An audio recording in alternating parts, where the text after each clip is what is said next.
Await no longer. Greatness has arrived. Welcome to the Trophy Room, a PlayStation podcast made by the players for the players, where every single Thursday, me and my best friend Kyle talk about the latest and greatest in PlayStation. And of course, with me, the greatest co-host who ever was and ever will be, Mr. Kyle Stevenson. How are you, sir? I'm doing great. For anyone that's watching this video version, I had my hands like this because we usually clap sync, and Joe didn't do one, so he caught me off guard. So I'm already, let's just say I'm praising Shu a little early tonight.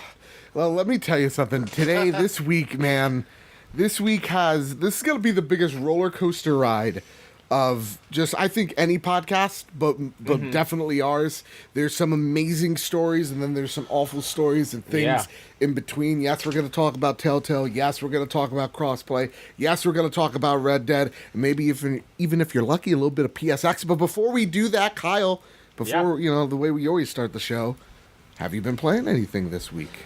And I'm going to say no, I haven't. But I think it's important for people to hear when people aren't playing, because sometimes I feel the pressure that I should be playing more games, and just my heart hasn't been in it the last couple of days. I've been more interested in catching up on my Marvel Netflix shows, because Daredevil season 3 is coming soon, and boy oh boy, I need to be ready for that. So I've just been trying to catch up on that, and that comes out, what is it? October 19th, same day as the season 2 of Making a Murderer. Dude. So that's going to be a big day for me for Netflix. Yeah, so I have been playing games, actually. Yeah. So first, I was going to get the PlayStation 4 Vantage controller, the Scruff controller everybody's talking about.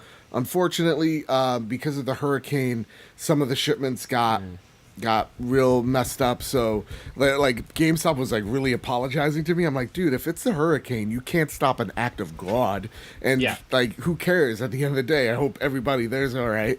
So instead, I got my Satisfy grips for the Nintendo Switch, or sorry, the Vita 2, and you're gonna see a video of that pretty soon on Bad Bad Games. And then I've been playing a little game called Hollow Knight. Ooh, dude. I've played. This is your first intro to Hollow Knight. You didn't play it on the Switch, right? No, I did not. I wanted to play it on a real console, man's console, and I wanted to get all the frame rate. I just assume it's in 4K. I don't know, but dude, it's beautiful though, isn't it? I'm in. It reminds me, because they do something like Cuphead does. They put like a grade on it, a grate or whatever you call it, like a filter. There you go. Yeah, they put a filter on it that makes it look a little like grainy, but not like it's a bad thing. It actually just like amplifies the disparity in that game, at least from what I've seen so far. And wow, I like it a lot. I've been getting into these 2D platformers, not platformers, but you understand what I'm getting at. Yeah, these 2D games recently, where usually I'd be like, 2D, get out of here, right? That's so 16-bit. If I wanted to do that, I would buy an overpriced little SNES in my hand. But I'll be honest, these 2D games, like I played Celeste this year, loved it. Played Dead Cells, it's a fast-paced Metroidvania game. I played Hollow Knight, and these three are like contenders. These three can easily be contenders for my game of the year. And Hollow Knight so far, I love it. I don't want to put it down. It's fantastic. It's going to be a great game that what I've always wanted to have, like, to be that filler between, I just beat Spider-Man, now Red Dead's coming out. Here's where I can just sink some hours into and get lost and not get amped that I'm trying to get a victory royale or anything. So I love it. I'm into it. Unfortunately, school has me by the horse balls. We'll get to that later. That reference will make sense, and you will laugh when you think about it. And so, it's been rough trying to play games, balancing games, school, work, but I'm trying my best. As we all do. Yeah. So with that, speak about trying our best and being the best. No, forget it. Being the greatest. Let's get into the first bit of news. Sony is finally allowing crossplay on the PlayStation 4. And when I mean crossplay, I mean true crossplay between Xbox One and the Nintendo Switch. Now you can play with anybody who has Fortnite. You could play with them. You could play it on PC. You could play it on against people on mobile. You could play against people on the Xbox numero Juan. You could play it on the Nintendo Switch, the Vita 2. You could play with anyone now. And here is 2 paragraphs of the official announcement coming out of PlayStation. This comes from the PlayStation blog. Give them a click. And also the first story that I saw from this news was Kotaku. So also give them a click. So with that, here it goes. The first step will begin the open beta beginning today for Fortnite. That will allow for cross-platform gameplay, progression, and commerce between PlayStation 4, Android, iOS, Nintendo Switch, Xbox One, Microsoft Windows, and Mac operating systems. We see the beta as an opportunity to conduct thorough testing that ensures cross-play is the best on PlayStation, while being mindful about the user experience from both the technical and social perspective. And then, on to the next paragraph. This represents a major policy shift for Sony Interactive Entertainment, and we are now on the planning process across the organization to support this change. We will update the community once we have more details to share, including more specifics regarding the beta and the time frame, and what this means for other titles going forward. Wow. First off, give a pat on the back to me, because I did not butcher that. Okay? That was a good PR quote. This comes from, apparently, John Cadera, the president, the CEO of Sony Interactive Entertainment. Kyle. Yeah. Man, last month, right? Or last few months. It seemed like every week we were talking about how this is probably not going to happen. Broken record. What were your thoughts? Where were you when this happened? I was teaching, like a horrible event. Yeah, I was teaching second grade when this happened. Oh, boy. So I was a little bit delayed. I didn't see it till later. But I'm going to tell you the first thing that popped in my head, and it was I was happy, not for myself because it doesn't really affect me that much. Right. But I was happy for everyone that kind of got screwed over by this, who had their account locked and tried to play on the Switch, and they couldn't have all their stuff and progression, and everything they bought was locked behind. And, you can't play with everyone else. So I'm happy for them that they can, experience Fortnite the way they want to now. Yeah, I think it's not as limited. For me, this is a God, who said it? I think it was on the Bad Bit Discord. We'll get more on that later. Link down below. Someone said this is a watershed moment of this is an important place as a gamer. Not take the PlayStation part out of it. I know it's hard because we love it. That's what she said. But wow, that really didn't make sense. Right, Tim Wolf, you're laughing. But it's an important moment as a gamer because how many generations of systems has it been the us or them, the locked out of an experience with your friends just because you're on another system? I think too, and I think everybody does who's old like me, the SNES and Genesis, right? That old playground argument, that old playground debate, and now it doesn't have to be a debate. Now it could just be, hey, I'm playing Fortnite on my Xbox. Cool, I'm playing it on my PlayStation. Let's game together. 100%. Not having to worry about if your friends that play the same games you are, that you have the same system. Yeah. You just want to play with somebody, hey, let's, pick it up when you're free, let's play. Yeah. Now, for me, again, this is awesome because, I get to now not have to turn on my Switch and look at, oh my God, is that really what this game looks like on Switch? I'm no longer forced to turn on my Xbox and to play this game on a less, inferior controller. I said it, and I'm not afraid. I'll take a stand. Everybody take my hand. So, yeah, I'm happy that I get to play this with my friends who do enjoy Xbox, who do enjoy Switch, and, get to play with them. I'm going to play with the Nintendo guru, Bobby. I'm going to show him the ropes like I always do. Hopefully, I'll get to play with Sean Capri of the Xbox Drive, and, he'll be probably talking about why isn't this Rocket League, but we'll be having fun with it. Yeah. So, for me, this is awesome. What do you think this was, though?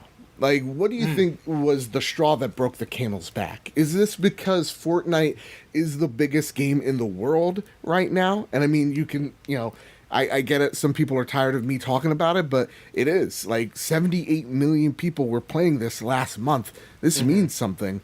Or is this the tactics that Microsoft and Switch were using, and they saw that it was going to hurt them like long term? What do you think that was?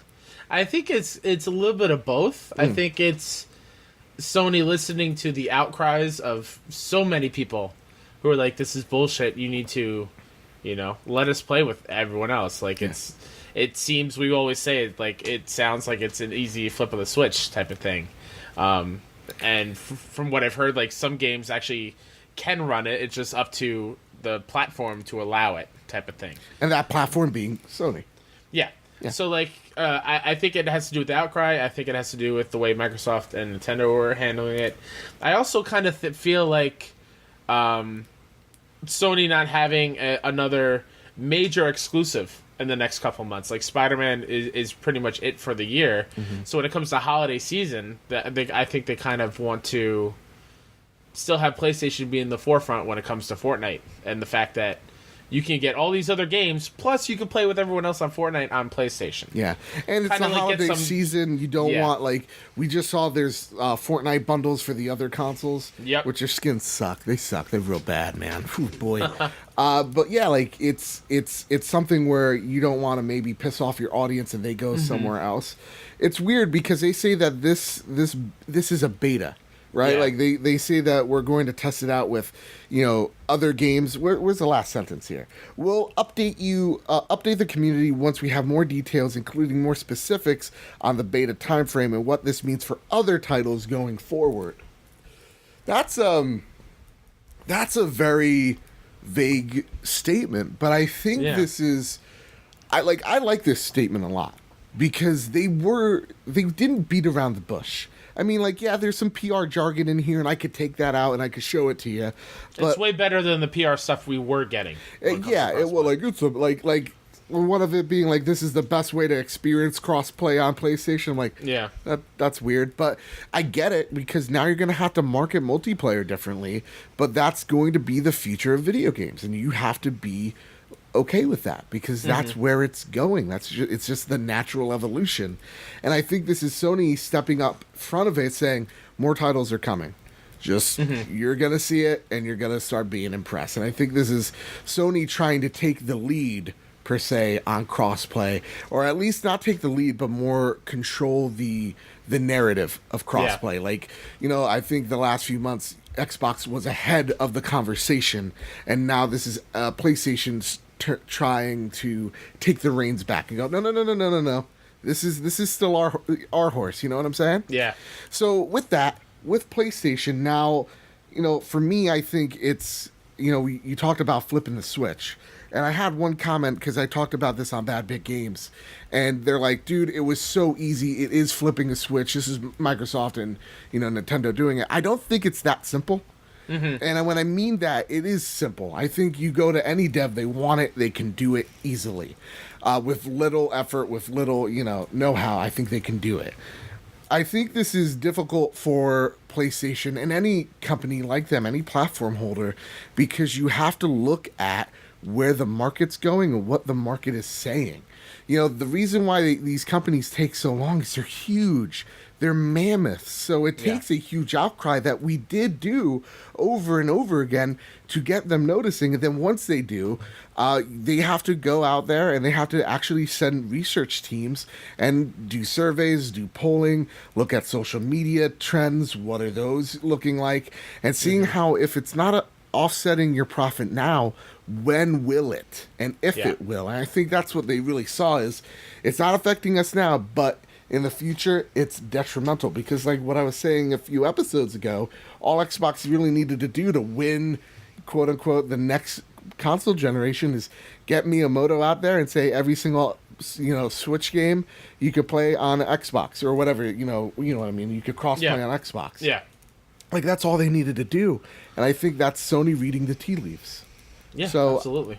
Awesome. And I think we can congratulate Nintendo and congratulate Xbox for forcing Sony's hand. Yeah. First and foremost, I thank you, Phil Spencer. Thank you, Miyamoto, because I know I don't know your other CE. I don't know your CE. And I do want to say, something that I just remembered while we were recording, some other news that we don't have on the show notes, that kind of links together is another example of Sony listening is you can now download PS4 and PS2 games for on PS Now. Right. You can download them to your system. So that's something else that Sony is listening and kind of taking the page from Microsoft with Game Pass. Mm-hmm. And it's I think they're kind of they're listening to everyone's outcries about it and how PS Now was a crappy service. The streaming was not up to quality. Right. And the fact that they're offering you to be able to download those games to your system to continue playing is fantastic. I do believe there's some sort of like online, you have to like check in online with it type of thing. Well, we'll talk about that in a hot sec. Okay, but I'm just saying, like, it's another example of Sony listening. Yeah, absolutely. It's them reading the tea leaves and saying, you know what is our competition doing better than us, and how can we improve? Now, with that, if you've left the PlayStation ecosystem, you crazy lunatic, why would you? I get it. I did for a little bit too. Every kid, rebels. Epic has a solution for you. It's just going to take a little time. This is coming from a picture that Highly Intelligent sent me, and I'm going to take it at his word. I think this is a Twitter post from Epic Games. It says, or Polygon. Anyway, nonetheless, meanwhile, Epic Games said that it's working on a solution for those players who ended up creating a second account to get around the previous crossplay restrictions. That solution should be available soon. For players who created an extra account to play Fortnite on multiple consoles, we're working on two things, the developer wrote on Twitter. One, an account merging feature to combine Battle Royale purchases coming in November. Two, enabling unlinking a console from one Fortnite account and relinking it to another Fortnite account, and that one's coming in a few days. So soon you will be able to put a band-aid on that situation. You can, if you made an account on Switch because you wanted to rebel against mom and dad, you can now merge that account, which is really awesome. In the beginning, a lot of people were like, and Mark Carabin from the Warp Whistle podcast, he was just like, I left and now I don't think I'm going to come back still because I can't merge my accounts. But it seems like that's not the case. Mark, you can come back. Water is fine, dude. Yeah. The water is fine. And so with that, Highly Intelligent asks this question. Why is crossplay in beta? What could they be testing? And he goes into depth by asking, most betas make sense, but Epic has accidentally turned it on before, so we know it's there and it's ready. This beta is probably Sony testing the waters to see if there is enough players who use it. Does this mean, though, that they will open crossplay for other games? Or is it just Fortnite since the complaints were so loud? What do you think about that question, Kyle? I think he kind of hit the nail on the head with his further explanation.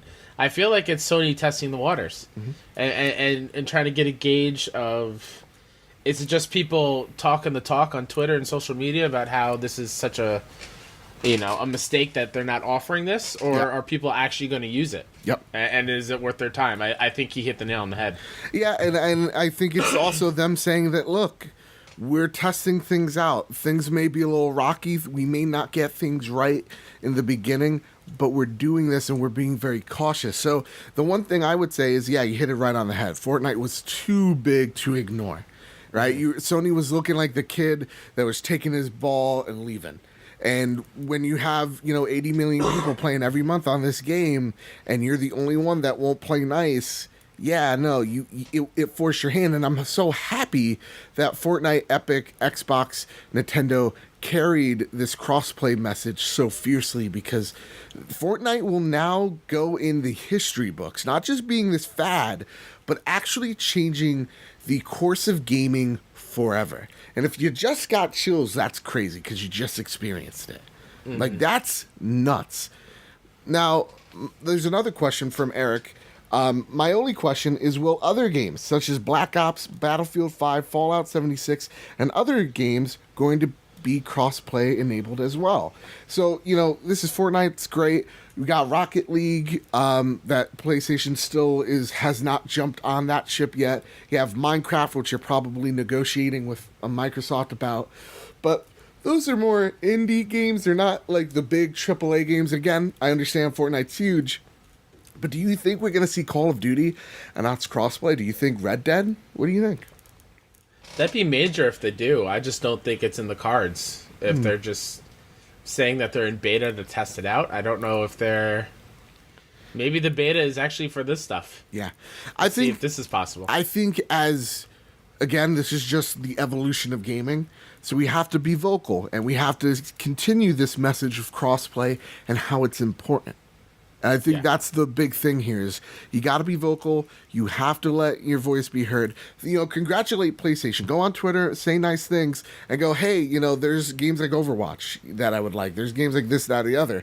And I just spoiled something. Now, if I was Kyle Stevenson, you are now Shuhei Yoshida.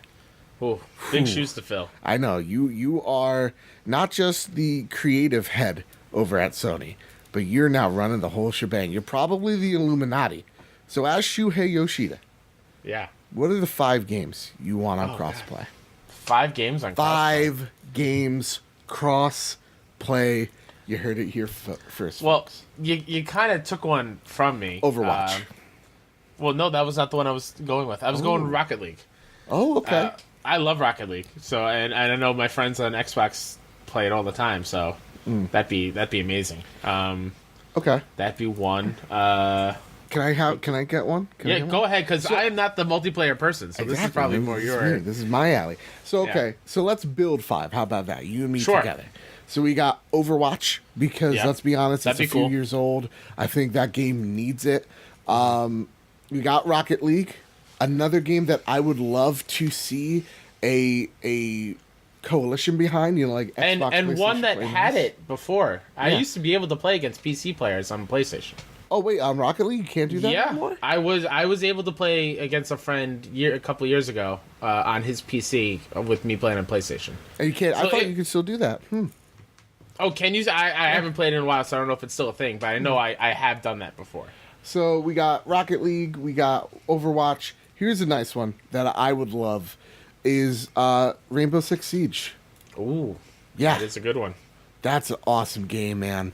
And I really want a lot more older games that, are still a big thing. Like Overwatch, still huge, Rainbow Six. But I want to see those games get a second breath of life because these communities are just now merging as one big entity. I have a funny one. What's that? GTA 5. GTA 5, okay. And here's why. Because I think GTA 5 lends itself to, I want to have, a turf war. Where parts of the online world are PlayStation only. Yes. And the other side is Xbox. And you get, some West Side Story gang stuff going on. Yeah, man. And just, the middle of the map be, the Dark Zone in Division or something. And you... have PlayStation versus Xbox matches. Dude, I think that'd be awesome. Fest, and it's PlayStation versus Xbox. Yeah, you get your colors, blue versus green. Yeah, so you got Marina and Pearl in there, and they're just it's Bloods versus Crips in GTA 5. That's what it is. I love it. And the last one, of course, is Red Dead Redemption 2. Because, hey, listen here, I love a good Red Dead Redemption. And I loved it on my 360. That's where I played it. But I want to play with Sean Capri. I want to be a cowboy. So let me be a cowboy in Red Dead Redemption. Now, with that, you could win a copy of Red Dead Redemption. And it's awfully simple, by God. So here's what you do. You could either follow us on the SoundCloud. That's very simple to do. You can rate us 5 stars on iTunes and then tweet it at us at PS Trophy Room. You can follow PS Trophy Room on the Twitters, or you could like, share, subscribe from Bad Bit Games. And on this video, I need your answer to this question. If you were what are 5 games you would like to see crossplay enabled? And that would put a feather in my cap, by God. Now, Joe. Yeah. If someone were to do all 4 of those ways of entering, sure, do they have 4 chances to win? By golly, geez, they do. And if they keep listening, they keep asking questions on the YouTubes. Guess what? You get even more ways to win. Now, is that going to make me all confused and such? Absolutely. But guess what? You get to win a copy of Red Dead Redemption. Telltale's closing down, Kyle. Oh, God. That was such a bad transition. I had to prepare myself for this. Sorry, let's talk about Toad again.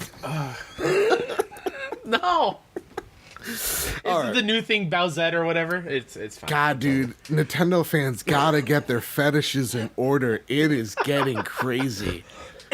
They're just real horned up over there. Yeah, they are. You really gotta get it out, you know? So listen, let's get into this, because it's a rough one. This one sucks. This one really sucks. And I'm going to try to condense it down because we've been down this road for the past week. But now that I think we're lucky that this came out right after our last episode, because now we know the facts. Mm-hmm. And this comes from Polygon, this comes from Kotaku, Push Square, all these sources. I've condensed it down to some bullet points here. Telltale has closed down. They have laid off 250 plus employees. The employees did not see this coming. In fact, there were some new hires at the studio at the time of closing. No one, let me reiterate this, no one got a severance package, which means if they worked their asses off, they worked overtime hours, they were not compensated, they did not get anything. They are out on the street and they are going to have to try to get some federal aid. Now with that, their health care, it only lasts until the end of September. Work on all projects but the Minecraft project have been canceled. Which, by the way, backing up for the end of September thing, it's only a week. It's only a week. It's not a whole lot of time. Only a week. So, okay. Let me ask you this question. Yeah. Kyle, what do you think happened? Oh, man. I feel like it's kind of a cop-out because I was kind of like swept up in this news, and I kind of watched everyone's takes on it. Go for it. But now you have the most educated opinion, so... Yeah, and I tend to agree with some of the people who were saying they were kind of spreading themselves too thin. Yeah. I think they were doing a lot of stuff with a lot of different IPs, and they had layoffs, I think, earlier this year. They laid off some 75 people, or either earlier this year or later last year. Yeah, last year. Yeah. So I mean, that sucked then for those people that were laid off then, but I think it just had to do with they were working on so many things and trying to live up to a quality that I think they were always trying to hit Walking Dead Season 1. And sometimes they came real close, and some of them hit for other people. But I personally don't feel like anything really came close to that. Yeah. And I think they're always trying to chase it. Why was that the case, though? Is it just like the writing quality wasn't as great? Oh, no. That is nothing against the writing quality. The writing is fantastic in each one. I think it just... Walking Dead Season 1 swept the gaming world up. Right. Like, everyone... I've won multiple Game of the Years. Mm-hmm. It was talked about, and it's still revered as one of the best single-player stories in recent memory. But I think they're always trying to chase to hit this pinnacle that was Walking Dead Season 1. And I think they just tried to do too much. I think that's where it comes down to. Yeah, I think, and it goes kind of into the next question here, but I think it's the management's fault. You know, when it comes to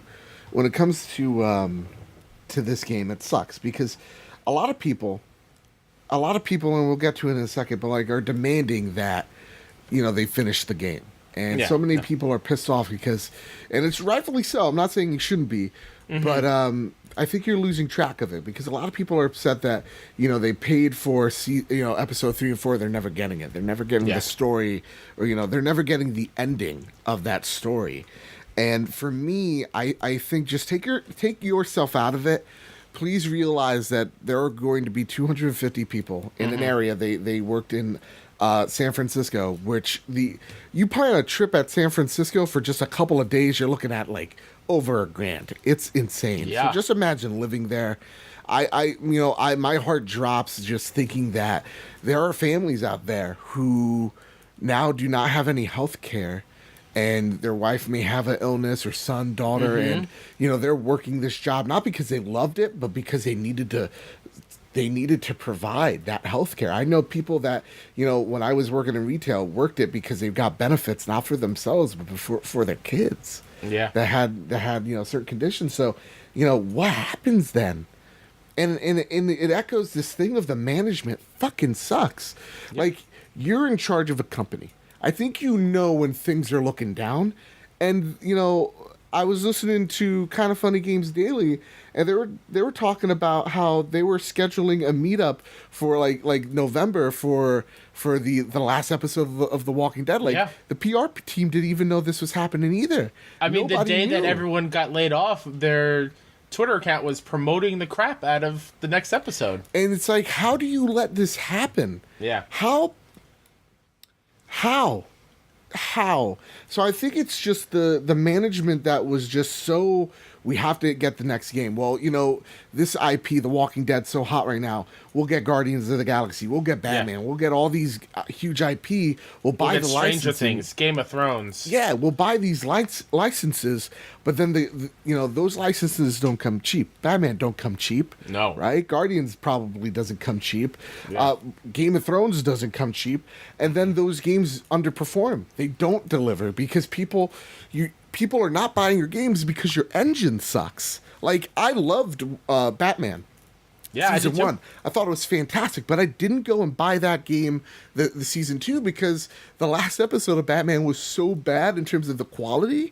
And it's none of the developers' fault, because they were being constantly pushed, burnt out, because of the demand from the higher-ups, because all they saw were money signs, and they weren't able to hit those quotas. They weren't able to make the sales because people stopped buying them because the quality just suffered. Every iteration, they weren't getting better. I think we gave these guys the benefit of the doubt because it's, for the first Walking Dead season, but after Season 2, after Season 3, it's still buggy. It still eats your save. Like, I think they probably should have used some of that money going after these IPs and put it in a new engine. Yeah. Really focus. And that's what they should have done. Good. Yeah. Yeah, like, it was just like, hey, we got this huge hit on our hands. Let's go back to the drawing board. Let's get a better engine. Let's learn how to make this the best experiences going forward. But instead, they're like, nope, more. Push, keep pushing. And it sucks. And right now, and this comes just a day ago. And also, I mean, I'm sorry to cut you off, no, Joe, go but for just it. like me being a selfish Telltale gamer, I wait until all the episodes come out. Yeah. And then I play a season. So part of me is like, am I to blame for that? For waiting for all the episodes? Should I be the one like to pre-order it and buy it the season pass on day one? No. Like, does that run into why there were some financial issues? Because I know I'm not the only one. A lot of people wait. No, because I think at the end of the day, I think what ended up happening, right, is, season, like, these episodes come out and the first one hits, but then they kind of get lost in the shuffle.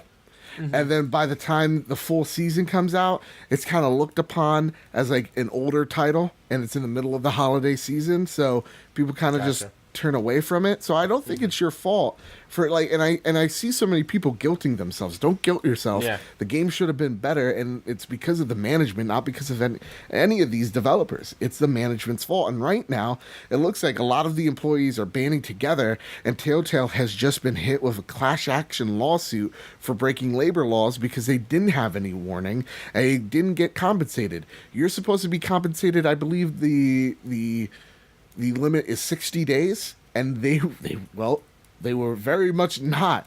Yeah. And so right now they're getting hit with a class action lawsuit. But if there's no money, what's actually going to, like, who's going to pay you? Yeah. It's just a shitty situation, and my heart goes out to all those devs affected. It really sucks. And again, heart goes out. Absolutely. All 250 plus, even the ones that were laid off earlier this year or late last year, whatever it was. I hope you get back on your feet soon. Yeah. One thing that I is kind of like a silver lining to this that kind of makes me happy is seeing all the other developers reach out. Like Ubisoft saying, hey, come to us. We're going to throw we're gonna rent out this brewery. Come have lunch on us. Yep. We'll talk about all the openings we have. Come on down. That's so awesome. Gorilla saying, "Hey, reach out." Naughty Dog, I saw a couple tweets for. Insomniac, like just all these fantastic developers. I'm getting the goosebumps, the warm fuzzy feelings, because it makes me happy that people are looking after each other. Yep. And there's some good people out there that are like, haha, we have jobs, you don't. Like, come aboard. You're obviously talented. Don't let that talent go to waste. Come work for us. Yep. It's a really shitty situation, but seeing those, those make me feel a lot better. Like seeing like Ubisoft come out in front of this, seeing Insomniac, like that's awesome. And seeing then other developers shout out, developers saying, "Hey, these people need work and they're so talented." Like that's the beauty of this industry. And so I think this is a great end cap to please be respectful to game devs.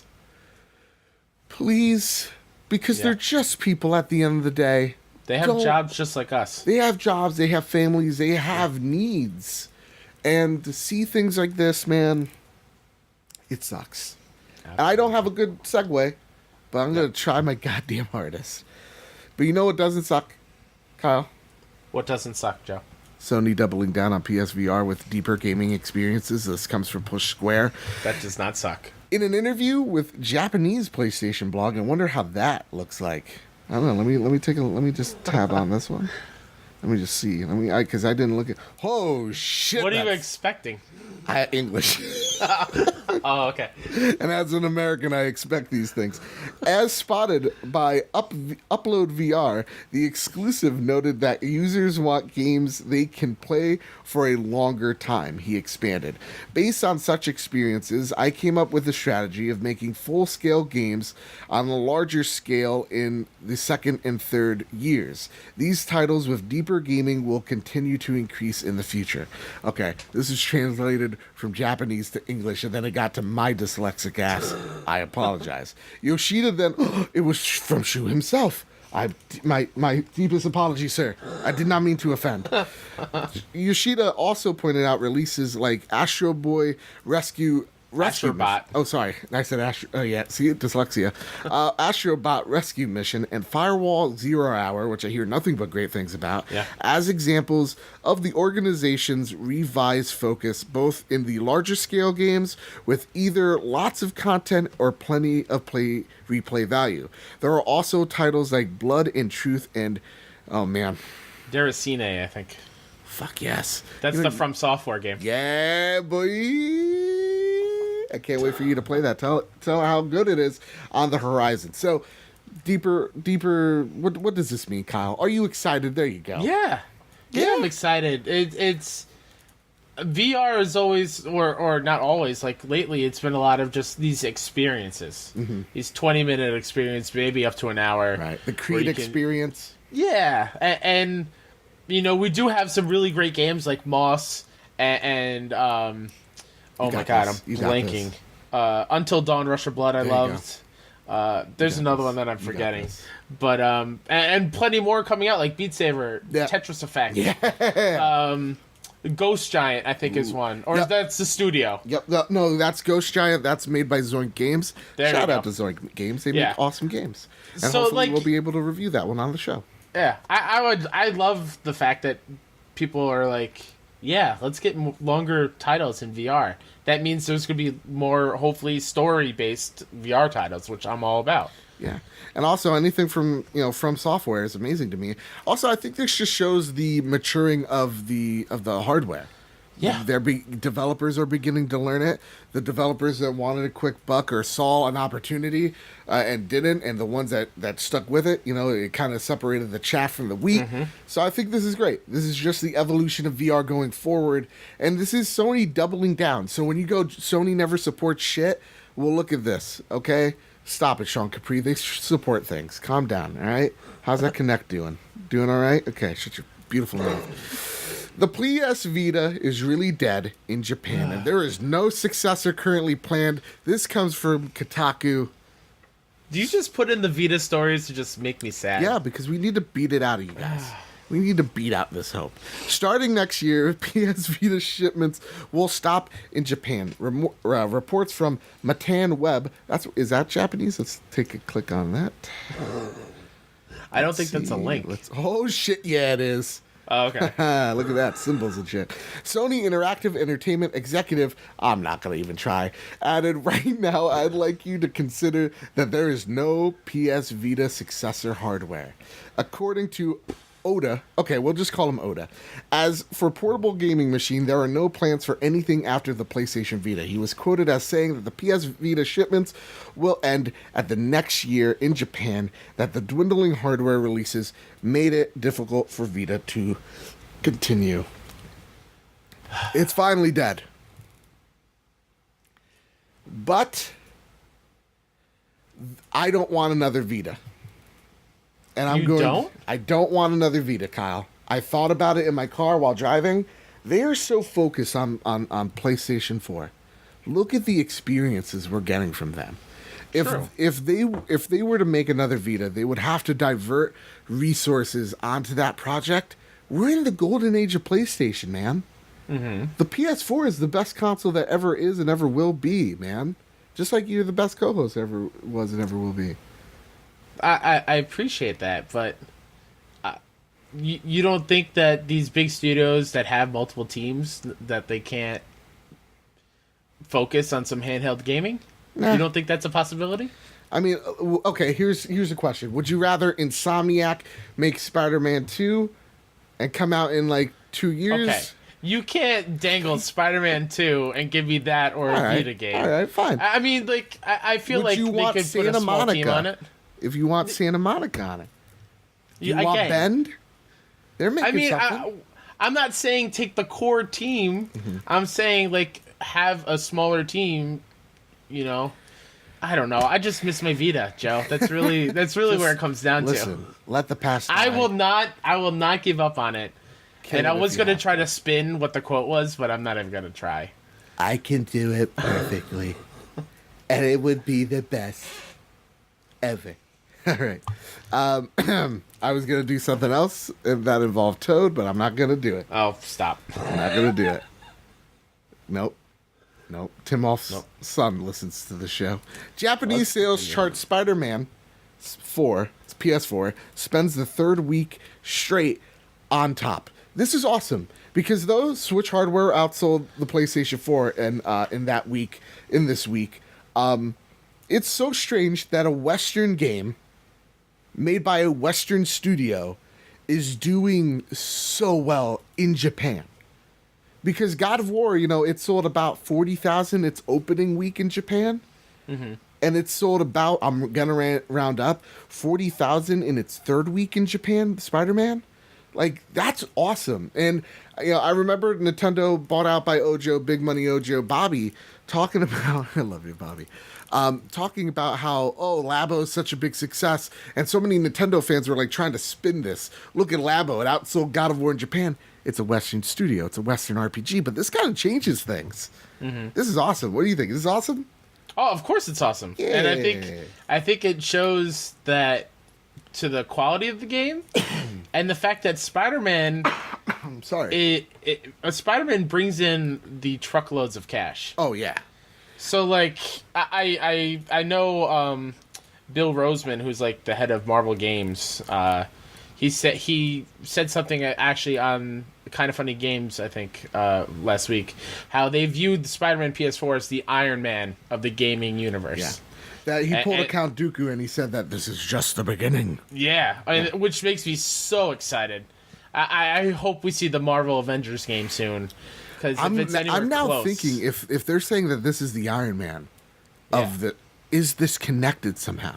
Right? They did a reference to the Avengers in Spider-Man. Yeah, I mean and listen, if you're like spoilers, you probably bought it already. It's literally a huge tower. And plus, it's a line while you're swinging around the city. It's not a story. Giant A, can't miss it, okay? God. Yeah. Here's a follow-up to a story that we covered last week. Mm-hmm. Castlevania Requiem, exclusive for the PlayStation 4, and this is a weird title. Due to high quality port partnership with Sony. So this Castlevania game, that's going to be Symphony of the Night and Rondo of Blood, is a PlayStation exclusive. We don't know if it's a timed exclusive or not, but it's coming. It's PlayStation 4. Does this get you psyched? Does this get your blood flowing? Absolutely. I love Castlevania. But go ahead. It's apparently set to release same day as Red Dead Redemption. I mean, I feel like people who love Castlevania will buy it no matter what. That's true. Because Symphony of the Night is one of the best games ever made. So... And why? But this is strange though. Why is it on PlayStation? Because if you're thinking Castlevania Symphony of the Night, you're obviously thinking of Sega Genesis and then Super Nintendo. No. Or am I not? I'm sorry. Symphony of the Night was PS1. Was it? Was it? Yeah. Was it really PS? I'm sorry, guys. Look at Kyle's the new host. I'm now in my car. Bah. My bad. My bad. That's amateur hour. I apologize.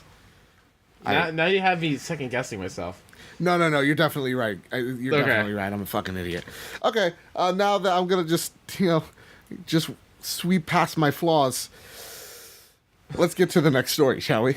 well, before we move on, okay. I do think the wording of that title is weird. It is. A high quality port partnership? I've never heard that before. Does that mean that this thing will be okay? So if this is a high quality port, right? Yeah. Give me widescreen. Give me that 4K. If this is a high quality port, then PlayStation, you have to put it the extra mile. Give us that high def love with this. You can't just port it, because the thing that I hate about a lot of these like ports of retro games is it gives you that square and then that stupid border on the sides of like that awful art that's just like all stretched out. It's not that great. Like it's wasted space. Just knock it off. All right. How much do you think this is gonna be? $20? I'm still the fact they put high quality port in there. Yeah, I think it's probably gonna be 30. Yeah, maybe you're probably right. 15 a piece if you Yeah, I'll meet you in the middle. Say 24, and then sold separately. It's 15. Hey Joe. Yeah. Happy Outbreak Day. Yes, happy Outbreak Day. Naughty Dog celebrates Outbreak Day with lots of new Last of Us merchandise. So, here's the deal, gang. Everybody scoot on in right now, and you're gonna probably miss out. I wish this wasn't the case, but there is a Ellie theme, a Last of Us 2 theme you could get on your PlayStation 4 right now. Before we started the show, I put it up there. I downloaded it. I got Ellie with the gun. She looks beautiful. I love her. And if anything happens to her, we riot. We have to protect Ellie from the Last of Us. 100%. We have to. You can get Last of Us 2 avatars. God dang, I need to do that ASAP. Then you could get a Last of Us Part 2 Ellie shirt, and it's actually the picture of her tattoo. Guess who's going to get that after this is done? You could get a vinyl Volume 1 of The Last of Us. The Cycles theme song. Okay, all right. I'll check it out. Last of Us 2 device wallpapers, and then something I sent you. Last of Us stickers on iOS. This is pretty rad, dude. This is awesome. Just like a celebration. And not last but not least, you get up to 60% off of The Last of Us Remastered on the PlayStation Store. And this is valid till October 2nd. So, for the love of God, if you do not own The Last of Us Remastered on PS4, go and buy it. Come on. Even if it's a remaster of a PS3 game, it's one of the best games ever made. Ooh, and there's also a poster of what could be Joel with a guitar and a wolf. And remember, those guys are called the Wolves. Oh my God! It's really cool. Guess who's buying that ASAP? Can I? Oh, it's $45. Oh, maybe not. My birthday's coming. Okay, my birthday's just coming. saying. Yeah, so that's pretty cool. I love the celebration of The Last of Us because to me, it's the thing that kicked off this excellence coming out of Sony. Yeah, I think we can all agree to that. So, and I just love companies, developers celebrating their games. Yep. Like even when BioWare does N7 Day for Mass Effect, like that, I love that. Yeah, it's something special that I don't think all games can do, Yeah. But it's like those certain things, like like N7 Day, like Outbreak, like it's just those special little things I love so much. So if you're interested in any of those things, I know I'm gonna buy a ton of merch. Go for it. It's there. The store is currently down, which sucks because I want to buy a goddamn shirt. Let me buy a goddamn shirt. But with that, our next story comes from Wario64 of all places. He says PlayStation Plus games for October are going to get spooky.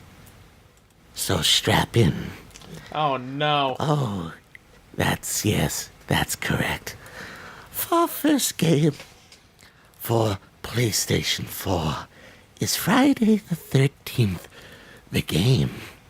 That's where you're playing Jason and you're hunting. Yes. Will you play this game with me, Kyle? Again, if you're watching the video version, I can't look at Joe while he's doing the voice. I gotta look away. Are you a screamer or a screecher, Kyle?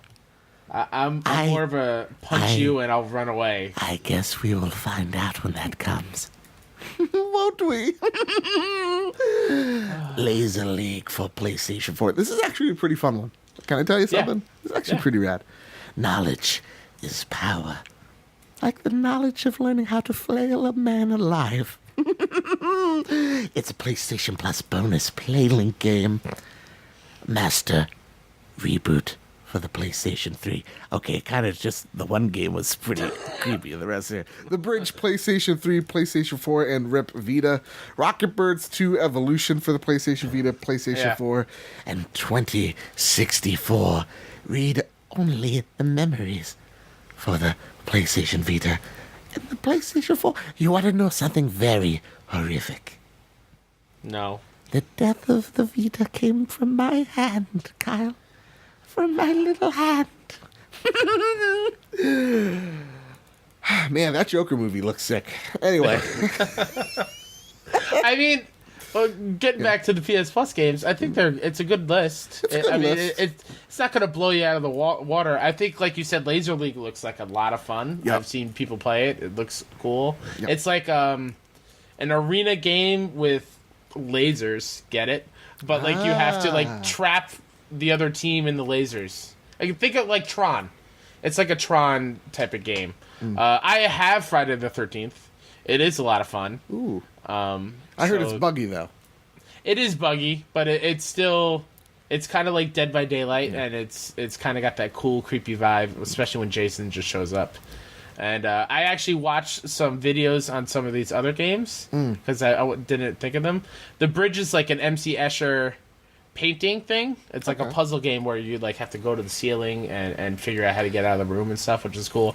Rocket Birds 2 is like you're a chicken for revenge because people like the taste of chicken, I guess. And it's like a twin stick action shooter. So like you're killing people's as a chicken, like it's super weird. And I know 2064 read only memories. It's like a text based adventure game. Good platinum in it? I think you can, and it's like Neo San Francisco. It looks cool. The voice acting is pretty great. All right. So it's a solid month. But we got not the a good last one. story right here. And Kyle, What's up? a lot of people ask me, what's the next bit after Spider Bit? And I was like, I can't. What do you mean the next bit? He swings on by when he can. You know? None of this garbage geez. when he's coming back or whatever. And I thought, you know what? I got this old Texan draw. Let me get my little hat out here for... You look nothing like a cowboy. You look like you belong in the bayou. Like you're on like a fan boat. Well, listen here, all right. I worked on a steamboat along the Mississippi back when I was a lad living in Louisiana. So with that, we got, speaking of Louisiana, first off, if you're in your car, this joke holds up poorly, might I add. Like a roast beef sandwich on I would like to say a Thursday morning. You don't have roast beef on a morning, by God. You have that past noon. That just makes sense, by God. Sorry, I get riled up when I'm talking about roast beef, but you know what gets my jimmies all rustled? Horse testicles? Red Dead Redemption. Red Dead Redemption 2 has a 1 105 gigabyte, whatever that is, install. PlayStation 4 gets an extra content 30 days early. You heard it here first, folks. This comes from the Game Informers. You know that magazine you'll get every month? You don't barely read it. Well, you ought to, because reading's good for you, but I don't know how, because I never learned book learning. With that... You did a good job reading that story, though. Well, listen here, I'm not done. Oh. By God, don't talk to me when I'm not finished with a story, boy. I want Spider-Bit back. Well, listen here. I have this hat on. I got a little ribbon on it. We're going to continue this story. The bundle, there is a bundle announced. A Red Dead Redemption 2 PlayStation 4 bundle. It's nothing special. It comes with a game, a black console, which I don't see color. God. But it ain't nothing special. It ain't got a sheriff's badge. But the bundle says that Red Dead Redemption 2 requires a minimum install size of 105. This puts a lot of Jimmys in people's Russells. I don't know what that means. But it puts ahead of the previous PlayStation 4 record holder for Call of Duty Black Ops 3 that stood at a 101 gigabyte install. Rockstar's last game, PS4 game, the Grand Theft Auto 5, came in at a 65 gigabyte. Now, while PlayStation 4 exclusive content had already been announced, the console box verifies that online content will stay exclusive for the PlayStation 4 for at least 30 days before going on the Xbox One. Now, I may be just a small-time country lawyer, but I believe that is about a month time exclusivity. It's unknown whether this is the only content for PlayStation 4 or if there's a completely exclusive content and timed exclusive content on the side. The small print on the box also indicates that Red Dead Redemption 2's online will be 2 to 32 players, lining up with what Rockstar said about Red Dead Redemption Online and speculation that it could be similar to Grand Theft Auto Online's Playground Mode. Now, with that, you can win a copy of this game by following us on the Twitters, by following us on the SoundClouds, by rating us 5 stars on iTunes, by liking, subscribing, and sharing, and then commenting on what top 5 games you would like to cross plays on. So get to it, boy. Get to it, by God. Oh, welcome back, Joe. I am so sorry for that. Sometimes it's the racist Southerner gets out on me, and I just, you can only pent up that roast beef on a Sunday morning. So this is a huge install, and what this doesn't, I don't know if this is also does this include the 4K install as well? Like, that's the question I have. And what do you think this calls for when games in the next generation come out? Do you think they're going to be hundreds of gigabytes? Like, do you think we're going to look back on this and have a good laugh going, wow, 100, that's small potatoes to this 500 gigabyte install. Like, what does this tell you about this game? I mean, it tells me that if Rockstar thought of it, they put it in the game. I mean, speaking of which... Yeah. Horse testicles change size based on the weather. What does it mean when this type of small detail is thought of and implemented in the game? Do you know, Kyle, speaking of that, I've had horse testicles on the brain by just going, wow, how did they program that in just one thing? And then the horse also poops? Yeah. Does it have to eat as well? Does it have to drink? There's even details of this game. When you shave, you can't just get a beard. You can't just get a grow a big fancy beard. Your facial hair grows in game time. Yep. Like, if you don't shave, it will grow out. It'll grow out. Now, are these little details too much for you? No, this is what I love about games. Yeah? I love when a developer thinks of these tiny details and they actually put it in. Like, to me, it tells me that they are truly in love with it, and they want the best quality of game that they can put out. Yeah. So if something that should work in this universe, they're gonna do whatever they can to make it work. Yeah, I saw Donnie from Play Nintendo from PSVG, and he's just a Nintendo fanboy. Let's be honest, right, Donnie? Like, let's call a spade a spade. And he's just like, this is too much. This is now putting me on the fence. You don't get that, Reed? You don't get like an ounce of... Not at all. Because one of the other little details that I heard through the preview circuit is you walk up to this guy and you like intimidate him or something, and you let him go. But then as he's walking away, he's still wary of you, and he's constantly looking back, and his hand is on his gun. Huh. So, like, it's not like the conversation is over and he just walks away. He's still making sure, like, you're not going to come after him and, like, rob him. So, like, that it helps immerse me in the world. Okay. So I don't think it's too much at all. So where's your hype level? It's higher than it has been, because you know me, I'm not super familiar with the first game because I didn't really play it, and I know. Don't yell at me. I've had a long day. Don't yell at me, Joe. It's so like this makes me more hype as from seeing the images, the stills, the game in motion, all these little mechanics and stuff. I'm in. I am so in on this game. Oh boy. Let me tell you, I'll get in character one last time. I feel like a nice grilled cheese on a Texas afternoon. I am completely melted. I'm at an 8.5. I'm not that burnt, but I'm just fine enough where the burntness is amplifying the taste. I got American cheese, a little bit of Swiss. Let's not get carried away. Some Munster, and then on top is another white American. And I say, by God, boy, you interrupt me, it's a smack in the mouth.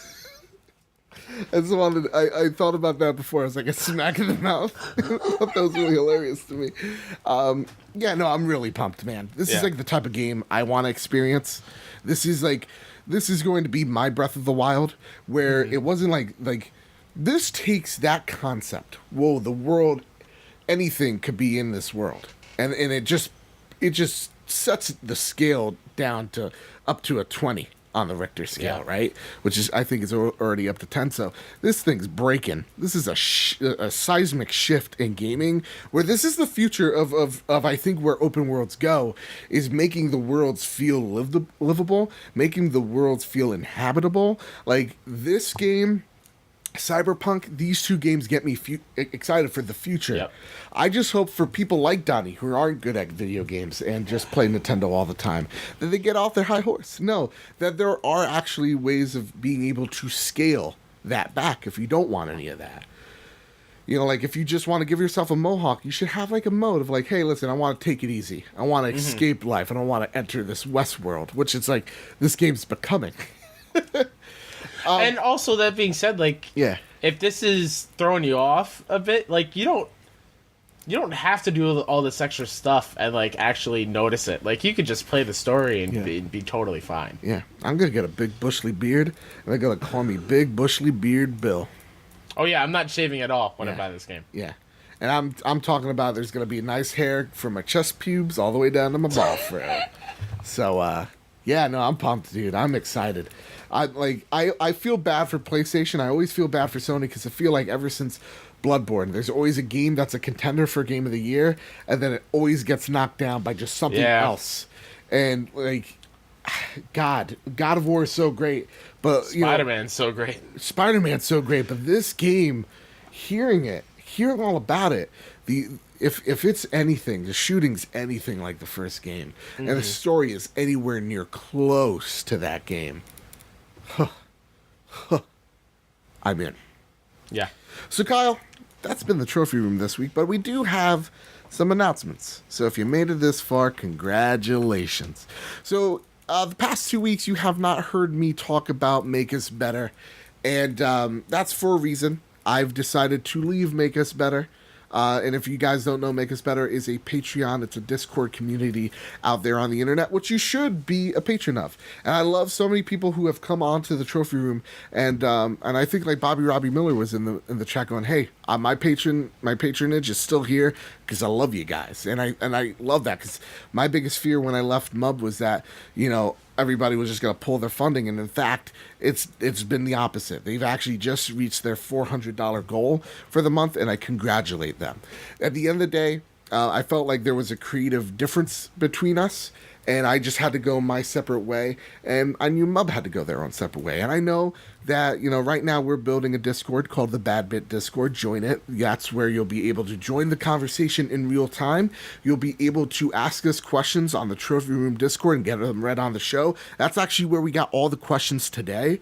So we're building this community, and I know it's going to be a slow start. I know we're gaining traction already. We're seeing that our chat's starting to blow up, and that's getting me really excited because it's just been day one.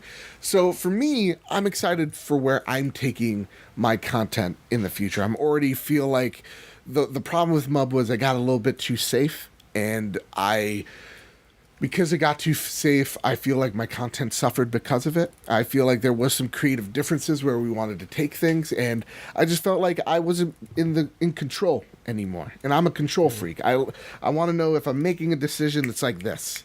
Because I got school, I got work, things have to evolve with me. And I felt like I was just evolving away from Make Us Better. So it's nothing against them. Keep on supporting them. They're great guys over there. They deserve all the help. They deserve all the things. All of them. There is no bad blood. If you're like, do you hate Sean now? Absolutely. I think Sean should hate me, and he doesn't.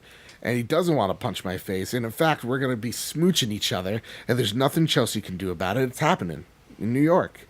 I'm gonna be Mr. Steal Your Man, Chelsea. Get on it, bro. Fight me. So yeah, just understand there's no hard feelings. We have a Discord. There is no Patreon as of this moment.